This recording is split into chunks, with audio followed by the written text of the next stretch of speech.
तो finally guys ये film मुझे बहुत ही ज़्यादा पसंद आई। मूवी की रेटिंग 6.2 की है और ये मूवी न्यू कपल्स को बहुत ही ज़्यादा पसंद आई है। मूवी 2022 में रिलीज हुई थी और चलिए कहानी को शुरू करते हैं।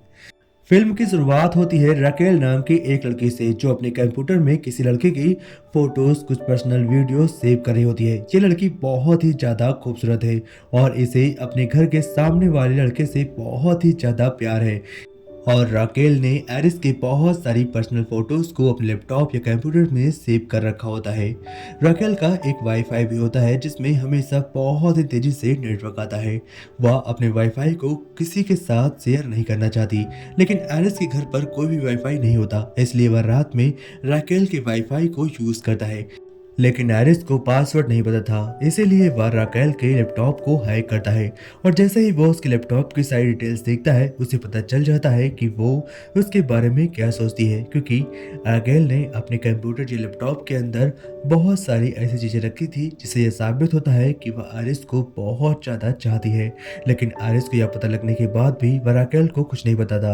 आज सीन शिफ्ट होता है कॉलेज का, जहाँ पर हम देखते हैं कि राकेल छिप कर एरिस को देख रही होती है। वह एक्सरसाइजेस कर रहा होता है, डांस कर रहा होता है और राकेल छिपी होती है। तभी बारिश शुरू हो जाती है और एरिस घर को लौट रहा होता है। एरिस जब लौट रहा था तो राकेल छिपकर उसका पीछा कर रही थी। अचानक से एरिस कहीं गायब हो जाता है और वो उसे ढूंढने के लिए इधर उधर भागती है। तभी वह गिर जाती है और फिर अचानक एरिस उसके सामने आ जाता है। एरिस उससे पूछता है, तुम मेरा पीछा क्यों कर रही हो? तो राकेल एरिस से कहती है, मैं तुम्हें बहुत ही ज्यादा प्यार करती हूँ। यह सुनने के बाद एरिस कहता है, लेकिन मैं तुमसे प्यार नहीं करता, मैं चाहता हूँ तुम मुझसे दूर रहो। लेकिन मैं तुम्हारा वाईफाई यूज करता हूँ, इसलिए मैं तुम्हें घर तक छोड़ सकता हूँ। अब राकेल के कहने पर वह उसे घर तक छोड़ने के लिए आता है। अब हमें शॉर्ट घर का दिखाया जाता है जहाँ पर राकेल एरिस से बहुत ही ज्यादा गुस्सा हो चुकी थी, क्योंकि उसने उसके मुंह पर मना कर दिया था कि मैं तुम्हें नहीं चाहता।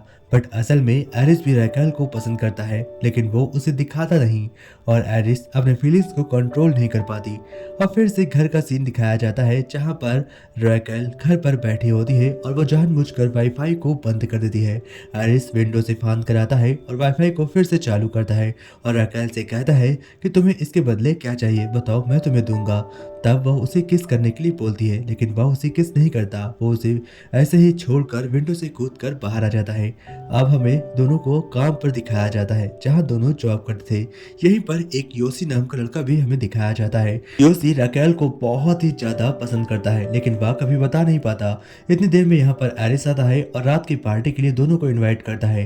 अब रात की पार्टी में राकेल को दिखाया जाता है जो पार्टी में जाती है, बट वहां पर उसे एरिस दिखाई नहीं पड़ता। तो वह एरिस को ढूंढते हुए अकेले में पहुंच जाती है। बट एक किस करने के बाद एरिस कहीं गायब हो जाता है। तभी अंदर से अपोलो की चीखने की आवाज आती है। वहां पर जब वो जाकर देखती है तो अपोलो नशे में था। वह उसे लेकर घर आ जाती है।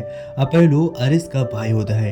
अब वह उसे बेड पर सुला देती है और रात में एरिस भी आकर यहीं पर सो जाता है और फिर बीच में राकेल भी सो जाती है। राकेल बहुत ही ज्यादा खुश थी कि उसे एरिस के साथ सोने को मिल गया, इसीलिए वह अपने फ्रेंड को यह बहुत ही खुशी से बताती है। लेकिन जैसे ही यह बात योसी सुनता है उसका दिल टूट जाता है, क्योंकि योसी बहुत ही ज्यादा उसे चाहता था, लेकिन उसने देर कर दी थी। अब धीमे धीमे दोनों एक दूसरे से प्यार भी करने लगे थे, लेकिन अभी भी खुलकर एरिस यह नहीं भूलना चाहता कि मैं तुमसे प्यार करता हूँ, क्योंकि एरिस की एक पिछली कहानी है जो बहुत ही ज्यादा दर्द भरी है। अब आगे के सीन में हमें दिखाया जाता है कि दोनों एक ही रूम में फंस जाते हैं और दोनों को एक दूसरे से यहाँ पर सब कुछ करने को मिल जाता है और दोनों में प्यार गहरा हो जाता है। राकेल बहुत ही ज्यादा खुश थी। वह एरिस से कहती है, मैं तुमसे प्यार करने लगी हूँ। बट एरिस उससे कहता है कि असल में मैं तुम्हें प्यार नहीं कर सकता, मैं पूरी जिंदगी तुम्हारे साथ नहीं रह सकता, क्योंकि मैं तुमसे इतना प्यार नहीं करता। यह सुनने के बाद राकेल का दिल टूट जाता है और राकेल कहती है, ऐसी बात है तो मुझसे बात मत करना, और दोनों फिर से दूर हो जाते हैं। और फिर से घर का सीन दिखाया जाता है जहाँ पर राकेल अपने वाईफाई को बंद कर देती है और उसका पासवर्ड बदल देती है। वो किसी से बातचीत नहीं करना चाहती थी, लेकिन राकेल की चैन एरिस के पास ही छूट जाती है। फिर राकेल एरिस के घर जाती है अपने चैन वापस लेने के लिए, जहां वह देखती है कि एरिस अपने परिवार के साथ एक पार्टी कर रहा होता है और वो स्विमिंग पूल में स्विमिंग कर रहा होता है। इतनी देर में राकेल पहुंचती है और वह उसे लेकर इस स्विमिंग पूल के अंदर कूद जाता है। फिर रैक्वेल एरिस से कहती है कि मुझे तुम्हारे साथ इस पूल के अंदर मुझे नहीं करने, मैं अपनी चैन लेने के लिए आई हूँ, मुझे मेरी चैन लौटा दो। जिसके बाद वह उसे रूम में लेकर जाता है। एरिस इसे कहता है कि तुम यहीं पर बैठो। एरिस रैक्वेल को एक चेयर पर बैठाता है और उसके बाद उसको चैन देता है और दोनों फिर से यहाँ पर बहुत ज़्यादा प्यार करते हैं। दोनों को बहुत ही ज़्यादा खुशी मिलती है। अब दोनों बहुत ही ज़्यादा एक दूसरे को चाहने लगे थे, दोनों एक दूसरे से बात करने लगे थे। लेकिन अभी भी एरिस के मन में एक छोटा सा खोट था, क्योंकि बचपन में उसके डैड ने और उसकी मॉम ने अलग अलग अफेयर बनाया था और उसके बाद उसके डैड ने उसे छोड़ते वक्त एक ही बात कही थी, बेटा कभी किसी से प्यार मत करना वरना तुम कमज़ोर बन जाओगे। और इसीलिए एरिस हमेशा प्यार करने से इतना ज़्यादा डरता है। एरिस फिर से एक पार्टी को रखता है और सभी को इनवाइट करता है। यहाँ पर हम डेलेना को देखते हैं जो अपोलो के साथ छेड़छाड़ करती है। लेकिन जैसे ही अपोलो उससे कहता है कि चलो अकेले में चलते हैं, इतनी देर में वो यहाँ से निकल जाती है और डेलेना अपोलो को धोखा दे देती है। अपोलो थोड़ा सा नाराज होता है बट उसे ज़्यादा फर्क नहीं पड़ता। लेकिन इसी पार्टी में रॉकेल एरिस को किसी और के साथ किस करता हुआ पा जाती है और उसका दिल टूट जाता है। वो पूल के पास आकर जोशी के साथ बैठी होती है, लेकिन इतनी देर में पूल गंदा हो जाता है।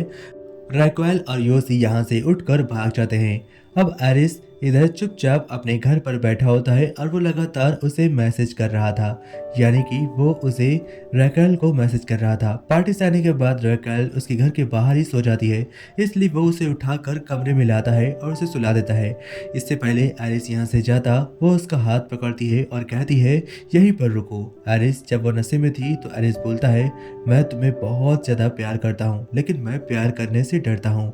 अब सुबह हो जाती है। सुबह एरिस अपने पिता के सामने बैठा होता है और उसके पिता उससे कह रहे होते हैं कि तुम्हें रैक्वेल के पास ज़्यादा करीब नहीं जाना चाहिए, तुम्हें उससे रिश्ते बनाने की कोई भी ज़रूरत नहीं है।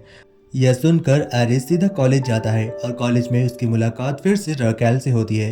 वह रैक्वेल से सॉरी बोलता है और कहता है मैं तुमसे प्यार करता हूँ, मैं तुम सच्ची प्यार करता हूँ, अगर आज रात चाहो तो तुम मेरी एक पार्टी में आ सकती हो।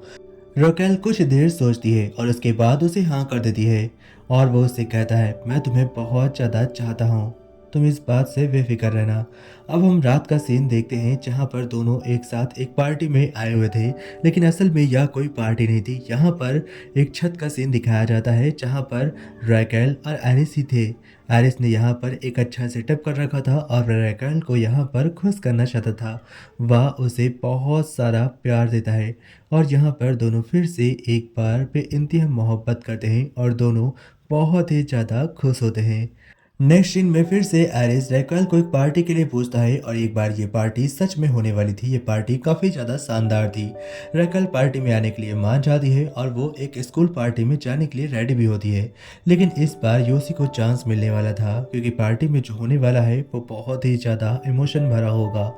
घर पर हमें एक सीन में दिखाया जाता है जहाँ पर रैक्वेल अपनी माँ से मिल रही होती है और उससे जोर जोर से गले लग कर रो रही होती है। तो उसकी माँ वहाँ पर उसे एक सलाह देती है और कहती है अगर अगर एरिस के साथ तुम रहना नहीं चाहती तो तुम्हें साफ साफ उसे बता देना चाहिए, और अगर तुम उसके साथ शादी करना चाहती हो तो ये भी तुम्हें उसे साफ साफ बता देना चाहिए। रैक्वेल एरिस को एक मैसेज करती है और कहती है आज रात प्रोम नाइट में मैं तुम्हारा इंतजार करूंगी, अगर तुम मुझसे प्यार करते हो, मुझसे शादी करना चाहते हो तो फौरन यहाँ पर पहुँच जाना।